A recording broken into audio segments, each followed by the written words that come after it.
এই যে হাঁদারাম, আপনি ঘুড়ি বানাতে পারেন? হ্যাঁ পারি। কেন? আমাকে একটা বানিয়ে দেবেন প্লিজ? না, আপনাকে দেব না।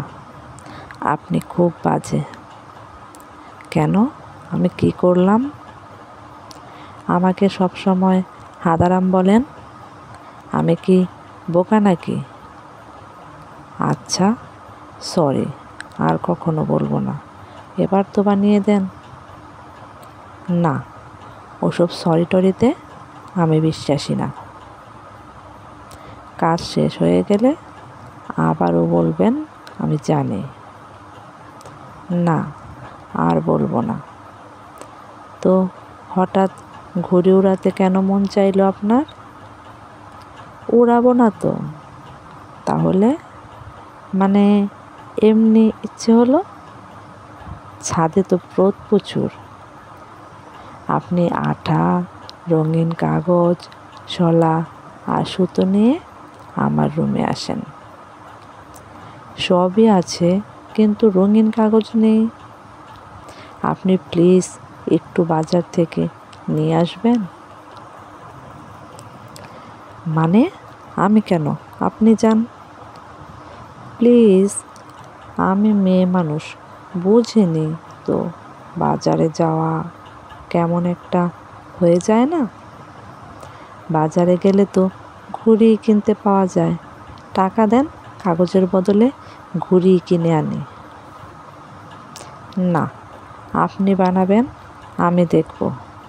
বাজার থেকে ফেরার সময় রামিম মনে মনে বলে। আমি বললাম বানাতে, আর সে আমাকে দিয়েই বানিয়ে নিচ্ছে। যাই হোক, সে তো চায় আমি তার সামনে আসি। আচ্ছা, সে কি মেনে নেবে আমাকে? না, মানবে না। এসব ভাবতে ভাবতে রামিম বাসায় চলে আসে। রুমে ঢুকে নিজের রুমকে কেন অপরিচিত লাগছে রামিমের।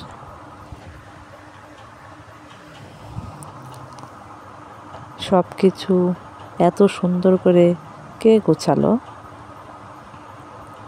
পেতনিটি নাকি? রামিম মনে মনে খুশি হলেও রাগ দেখিয়ে বলল, আমার জিনিসপত্রে হাত কে দিয়েছে? আমি। কেন? আপনি জানেন না পারমিশন ছাড়া কারো জিনিসে হাত দিতে হয় না?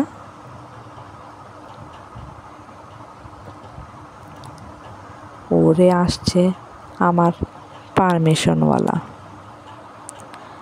আপনি কাগজ কিনে আনলেন কষ্ট করে, তাই আমি ভাবলাম গাধাটার রুমটা একটু গুছিয়ে দেই। কথাটা বলেই জিভে কামড় দেয় তিন্নি। সরি, আর বলবো না। ভুলে বলে ফেলেছি। আপনি চেঞ্জ হবেন না কোনো দিনও। আর বলবো না, প্লিজ ঘুড়িটা বানিয়ে দেন।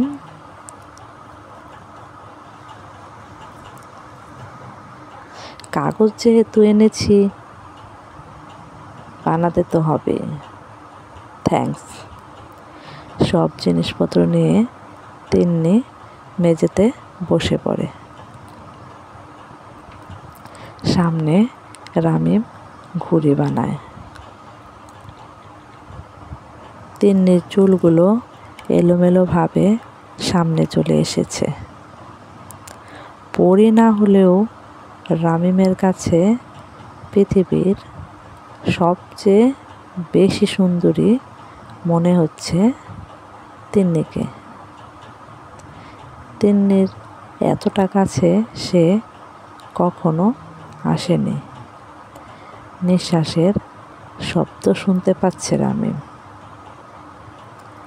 রামিমের ইচ্ছে হচ্ছে তিন্নির হাতটা চেপে, তিন্নি তোমার নিঃশ্বাসগুলো আমার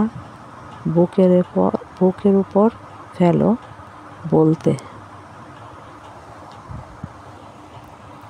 কিন্তু বলা তো যাবে না, সেই সুযোগ তো নেই। ওদিকে তিন্নি ভাবছে, আমি যখন ঘুড়িটা উড়াবো সে কিভাবে জানবে? সে কি তবে আমার খুব কাছে আসবে, আমার আশেপাশেই? তাকে কি দেখতে পাবো আমি? দেখলেও তো চিনব না। যাই হোক, সে বলেছে খুব তাড়াতাড়ি সামনে আসবে। অপেক্ষা না হয় করি, যেদিন সামনে পাবো কষে একটা চড় মারব তার গালে। এসব ভাবতে ভাবতে তিন্নি হঠাৎ হেসে ওঠে।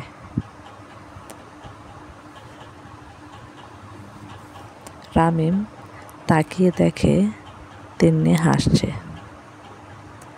তিন্নির মুচকি হাসি এই প্রথমবার দেখল সে। রামিমের পৃথিবী থেমে যায় তিন্নি হাসলে। রামিম প্রায় ভাবে, এই মেয়েটাকে আমি যেদিন ছুঁয়ে দেখব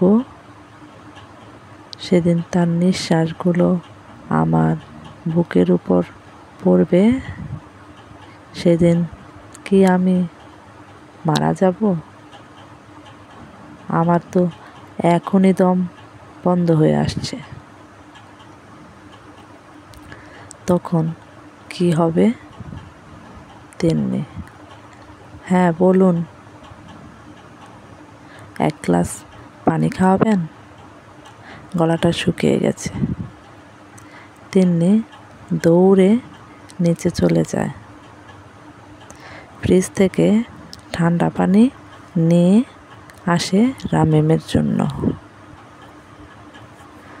যদিও শীতকাল, তারপরও রামিম খেয়ে নেয়।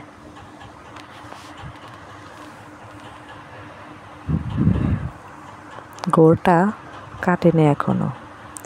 তিন্নিকে তার নেশার মতো মনে হচ্ছে আজ।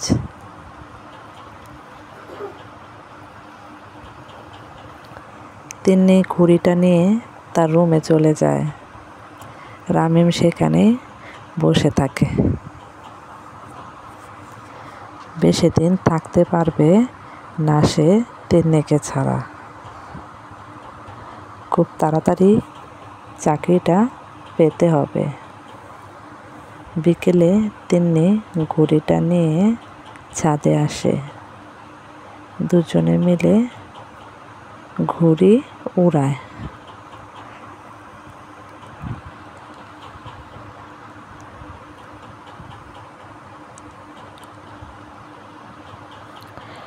পরের দিন সকালে তিন্নির কাছে আরেকটা গিফট বক্স আসে। তিন্নি বক্সটা খুলে দেখে এক পাতা টিপ আর একটা চিরকুট।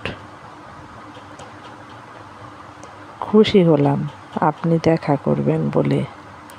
খুব শীঘ্রই দেখা হচ্ছে। তিন্নির যেন আর তর সইছে না। এখনই চলে যেতে ইচ্ছে করছে ছেলেটার কাছে। কিন্তু কোথায় পাবে তাকে? তিন্নি খেয়াল করল, দুদিন ধরে রামিমের দেখা নেই কোথাও। তিন্নি রামিমের রুমে গিয়ে দেখে রামিমের ভীষণ জ্বর। গা পুড়ে যাচ্ছে জ্বরে। জ্বরের ঘোরে রামিম শুধু তার মাকে ডাকছে।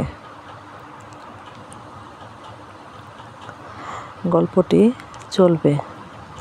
দেশ এবং দেশের বাহিরে থেকে যারা আমার এই গল্পটি পড়ছেন তাদের সকলকে জানাই আন্তরিক শুভেচ্ছা ও অভিনন্দন।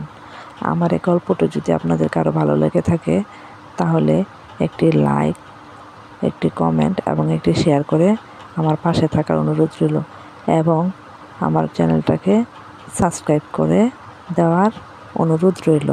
যদি এই পর্বটা ভালো লেগে থাকে তাহলে কমেন্ট করে জানাবেন, পরবর্তী আবার নতুন পর্ব লিখব। সে পর্যন্ত সবাই ভালো থাকেন। আল্লাহ হাফেজ। আসসালামু আলাইকুম।